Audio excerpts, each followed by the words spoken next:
Theatre ہے، film ہے، ٹیلی vision ہے اور ریڈیو ہے. دیکھیں میں اپنے تجربے سے یہ کہہ سکتی ہوں کہ ڈائلاگز کی جو ڈیلیوری ہے وہ ایک ایکٹر کے لیے بہت ضروری ہے. اور آپ بینگ این ایکٹر، اگر آپ مجھ سے پوچھیں تو میرا خیال ہے کہ یہ سارے شعبے جو ہیں یہ تقریباً ایک دوسرے کا ان کا چولی دامن کا ساتھ ہے. لیکن صرف یہ فرق ہے کہ تھیٹر کی ایکٹنگ میں لاؤڈ ایکٹنگ ہوتی ہے، اور لاؤڈ ایکٹنگ اس طرح ہوتی ہے کہ آپ سٹیج پہ ہیں اور آپ کے جو آڈینس ہیں وہ آپ سے بہت دور بیٹھے ہیں، لہٰذا آپ کی آواز کا تھرو جو ہے وہ اتنا ہونا چاہیے کہ بغیر مائکروفون کے اگر آخری لائن میں بھی کچھ شخص بیٹھا ہو تو اس کو آپ کی آواز سنائی دے. اور آپ کی باڈی جو لینگویج ہے وہ ذرا سی بولڈ ہوتی ہے، کیونکہ ٹیلی ویژن تو اگر آپ ایک آنکھ سے یوں بھی کریں گے تو کیمرہ آپ کو کیچ کر لے گا، لیکن جب آپ سٹیج پہ ہوتے ہیں تو پھر آپ کی باڈی لینگویج جو ہے وہ زیادہ کنوے کرے گی آپ کے جذبات، آپ کے ایکسپریشنز بنسبت جیسے کیمرہ آپ کو کیچ کرتا ہے. اسی طرح فلم میں، ہماری فلم میں، I am talking about Pakistani film, اب تو خیر کہیں کہیں چنکس میں بہتر بھی بن رہی ہیں، لیکن ہماری فلم میں جو ہے وہ اوور ایکٹنگ ہوتی ہے. جبکہ ٹیلی ویژن پہ ہمیں انڈر کرنا پڑتا ہے. انڈر اس طرح کرنا پڑتا ہے کہ جیسے میں آپ سے بات کر رہی ہوں بالکل اسی طرح،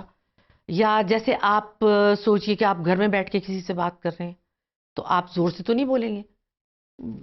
مطلب ہے کہ آپ ایک نارمل پچ پہ بات کریں گے، ایک خاص آپ کا ردم ہوگا آواز کا، تو وہ وہی ہوگا جیسے ہم نارملی زندگی میں ایک دوسرے سے بات کرتے ہیں. لیکن میرا اپنا خیال یہ ہے کہ چاہے وہ تھیٹر ہو، چاہے وہ فلم ہو، چاہے وہ ریڈیو ہو، ریڈیو پہ میں اس لیے انفسائز کروں گی کہ میرا اپنا تجربہ ہے کہ ریڈیو آپ کو اپنی آواز سے کام لینا سکھاتا ہے. کس لفظ پہ آپ کو سٹریس کرنا ہے، کس لفظ کو آپ کو سٹریٹ بولنا ہے. اور پھر سب سے بڑی بات یہ کہ فلم میں کام کرتے ہوئے یا ٹیلی ویژن پہ کام کرتے ہوئے ریڈیو کی ٹریننگ آپ کی بہت ہیلپ کرتی ہے. مجھے بہت ہیلپ کیا ریڈیو کی ٹریننگ نے. میں نے زندگی میں بہت سے ایسے کردار کیے ہیں جس سے میں نے اپنی آواز کو چینج کیا ہے، اور آواز کو چینج کرنے سے میرے کیریکٹر کو بہت ہیلپ ہوئی ہے جو میں کر رہی تھی. کیونکہ اگر آپ ایک کردار دوسرے سے ڈیفرنٹ کریں گے تو اس میں آپ کو تھوڑی سی اپنی آواز پہ بھی محنت کرنی پڑے گی. تو کوئی بھی شعبہ ایسا نہیں ہے کہ جس میں آپ کام کر کے اگر آپ نے ٹیلی ویژن پہ کام کیا ہے تو آپ فلم میں بھی اچھا کام کر سکتے ہیں. اگر آپ نے ریڈیو پہ آواز کی ٹریننگ لی ہوئی ہوگی تو یہ ایک ایڈڈ کوالٹی ہو جائے گی آپ کی ٹیلی ویژن پہ. میرا اپنا تو خیال ہے کہ آپ کو ڈیفینیٹلی آواز کی ٹریننگ بھی لینی چاہیے. آپ کو تھیٹر کی ٹریننگ اس لیے ضروری ہے کہ اس میں آدمی کی آڈینس سے جب آپ کا رابطہ ہوتا ہے تو اس رابطے میں آپ کی جو ایک اپنی نیچرل ایک ہوتی ہے شائنس، ایک جھجک جو ہوتی ہے وہ سٹیج پہ کام کرنے سے دور ہو جاتی ہے. میں نے پروفیشنل سٹیج تو زندگی میں ایک ہی کیا ہے، لیکن کالج کے زمانے میں سٹیج پہ کیا ہے، جس کی وجہ سے ٹیلی ویژن میں جب میں گئی ہوں تو میں اس میں اپنی باڈی موومنٹ جو ہے وہ بڑے اعتماد کے ساتھ کر لیتی تھی. تو میرا اپنا خیال ہے کہ آواز، اس کے ساتھ چہرے کے ایکسپریشنز،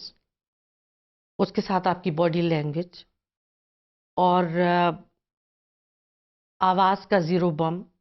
جو ہم ریڈیو سے سیکھتے ہیں کہ جملے کو ادا کیسے کرنا ہے، ہمارا تلفظ کیسا ہے، ہمیں اپنی ٹون کیا بنانی ہے، وہ آپ خود بھی اپنا اسکرپٹ پڑھتے ہوئے محنت کر سکتے ہیں اور اس سے بہت ہیلپ ہوتی ہے. لہٰذا آپ کہیں بھی جائیں، کسی شعبے میں جائیں، اگر آپ ریڈیو پہ کام کر رہے ہیں تو آپ ٹی وی میں بھی کام کریں، آپ تھیٹر میں بھی کام کریں، آپ فلم میں بھی کام کریں. سارے شعبے جو ہیں وہ ایک دوسرے سے کنیکٹڈ ہیں.